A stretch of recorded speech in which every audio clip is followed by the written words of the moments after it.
Terima kasih pemirsa, Anda masih bersama kami Damai Insaku, dan dalam segmentasi yang berikut ini guru kita Habib Nabila Al-Musawa akan menjelaskan kepada kita hal-hal apa saja yang mampu membuat kita untuk terus mempertahankan akidah kita. Silakan Habib.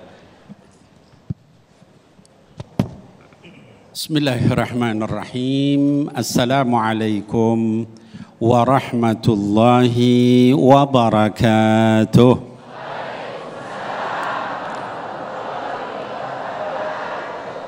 Alhamdulillah, alhamdulillahilladzi allafa baina qulubina fa asbahna bi ni'matihi ikhwana.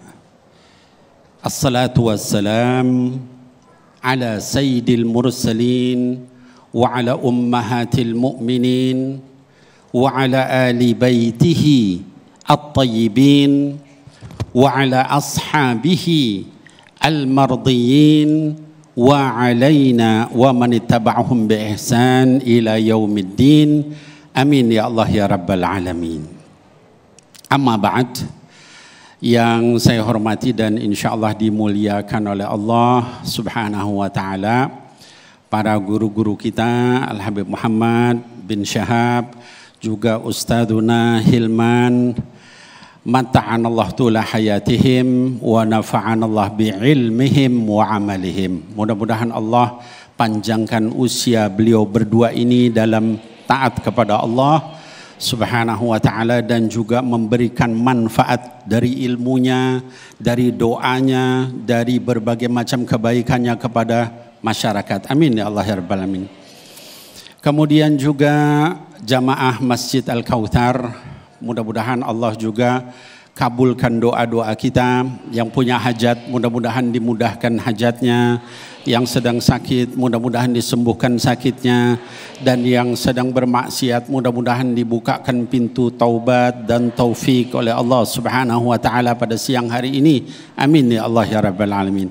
Para pemirsa Damai Indonesiaku TV One juga yang menonton, baik dari Indonesia maupun dari berbagai negara. Saya ini yang ketiga, ya. Yang ketiga ini tinggal nutup doa aja selesai. Ya Bu, udah banyak dibahas ya. Ya baik, jadi tadi Habib Muhammad sudah menyampaikan tentang bagaimana akidah itu sendiri. Lalu Ustadz Hilman menyampaikan tadi tentang faktor-faktor yang menyebabkan orang menyimpang dari akidah. Maka giliran saya ingin menyampaikan bagaimana caranya supaya kita selamat dari penyimpangan tersebut. Nah, Bapak Ibu sekalian, anak-anakku sekalian yang menonton, para pemuda, pemudi, ada satu ayat di dalam Al-Quran. Ayat itu di surah Hud ayat yang ke-112. Kata Allah Subhanahu wa ta'ala, fastaqim kama umirta wa man taba ma'aka wala tadghaw innahu bima ta'maluna basir. Shadaqallahul azim.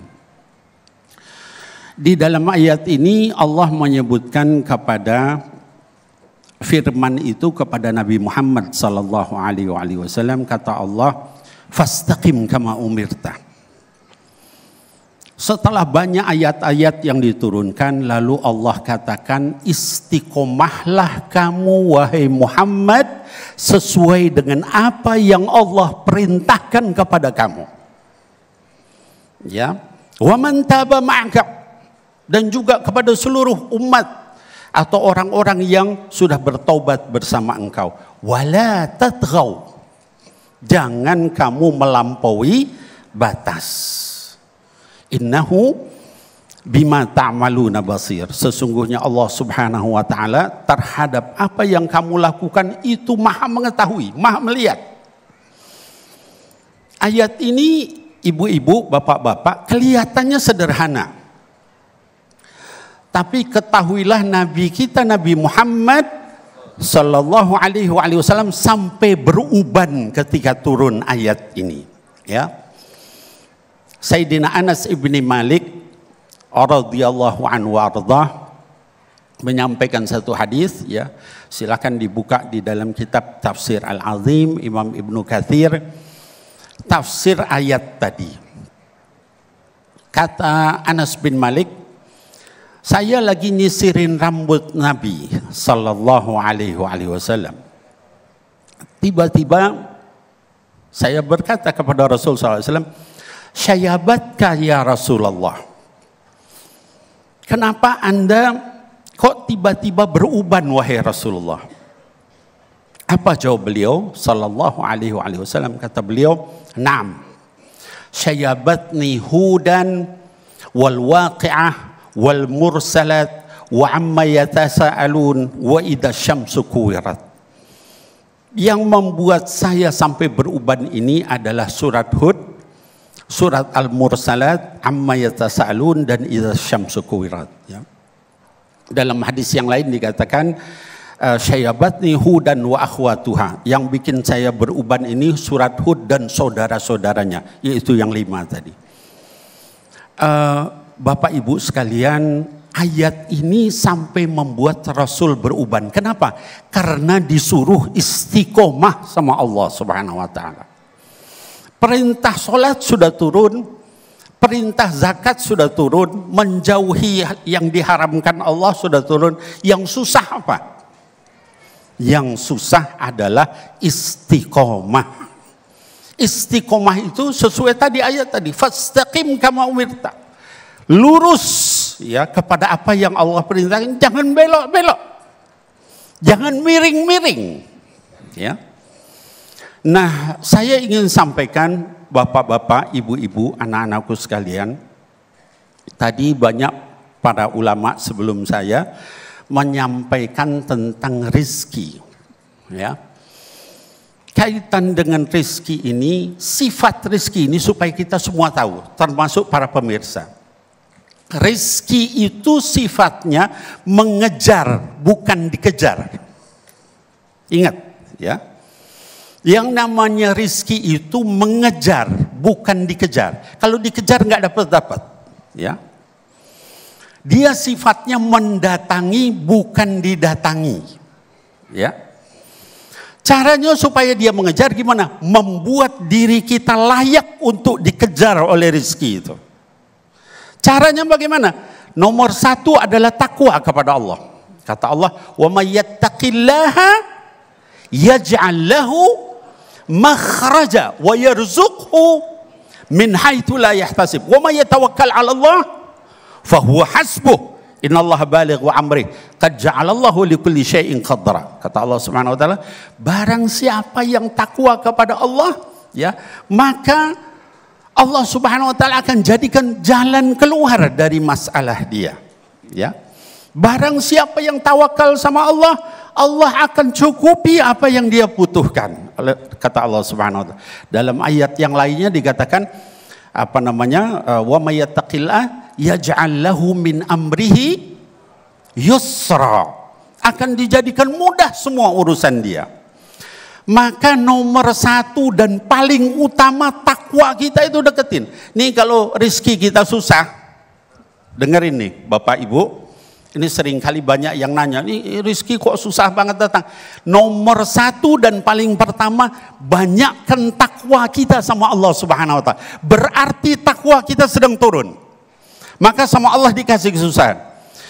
Istaghfiru rabbakum thumma tubu ilaih yursilis sama' alaikum midrara wa yumdidkum bi amwal wa banin, ya, wa yaj'al lakum jannat wa yaj'al lakum anhara. Jadi taubatlah kamu, istighfarlah kamu kepada Allah, nanti Allah turunkan hujan kepada kamu. Jadi kalau hujannya ditahan berarti takwanya kurang, ya. Habis itu bukan hanya itu, kata Allah, yumdidkum bi amwal, ditambah banyakkan harta kamu semua, ya. Dan juga anak-anak dan sebagainya. Nah, jadi nomor 1 itu. Nomor 2 adalah ikhtiar. Jangan juga kita bertakwa tapi nggak mau ikhtiar. Ikhtiar itu apa? Ikhtiar itu memantaskan kita bahwa kita pantas ya Allah untuk ditambah rizkinya.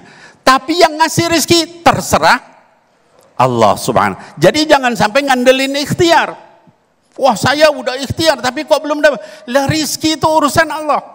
Yang penting kita takwanya kita tambah dan ikhtiarnya kita tambah. Maka insya Allah akidah kita akan terjaga. Ini masih banyak, tapi seperti yang lalu-lalu kalau sudah ada Ustadz Agung berdiri, itu semua harus berhenti. Kupas-kupas buah manggis, puas tidak puas waktunya habis. Burung irian, burung cendrawasih. Cukup sekian dan terima kasih. Assalamualaikum warahmatullahi wabarakatuh. Waalaikumsalam warahmatullahi wabarakatuh. Terima kasih Habibana. Saya jadi nggak enak benernya sama guru-guru nih. Baik pemirsa yang dirahmati Allah, untuk mengelaborasi tema kita yang sangat menarik ini nanti kita akan lengkapi dengan pertanyaan-pertanyaan yang akan dijawab oleh guru-guru kita. Silakan Ismi. Baik, terima kasih Mas Agung. Di sini Ismi sudah bersama salah satu jemaah yang memiliki pertanyaan. Baik, dengan siapa Ibu? Ibu Rosi. Ibu Rosi, silakan pertanyaannya. Izin Habib dan Ustadz bertanya. Bagaimana menjadi muslim yang bisa tetap teguh di era modern ini dengan tantangan yang semakin berat? Demikian. Masya Allah, pertanyaan yang menarik. Dan itu tadi pertanyaan terkait dunia yang fana juga ya Bu ya.